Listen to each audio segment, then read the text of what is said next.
Property crime is on the rise in Sand Springs, particularly car burglaries. News on 6's Taylor Newcomb is live on the story with what you can do to protect yourself. Taylor?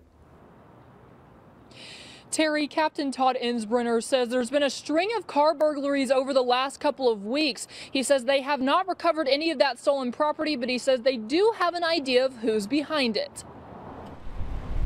They're just looking for a quick buck. Sand Springs Police Captain Todd Insbrenner says criminals have been targeting cars more and more. All of the cars were unlocked. He says so far their suspects, some pictured here, are all young adults around ages 19 to 22. All of our burglaries recently have been, kids walking by and looking for open car doors and then taking whatever they find valuable in there. These pictures are from the south side of town just this past weekend.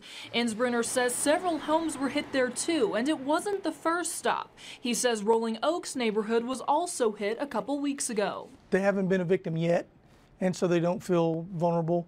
They feel like that their neighborhood's pretty safe, and for the most part it is. Insbrenner says there's no rhyme or reason behind why there are so many car burglaries right now, but that this type of crime tends to spike around this time of the year. We have a lot of property crime, but we don't have a lot of violent crime. The best thing you can do to avoid becoming a victim may sound like common sense, but Insbrenner says car owners should always lock their doors. If they would lock their stuff up and not have any valuables in them, and if they do, have them somewhere where they're not in sight, then the chances are of them being victimized decreases a great deal.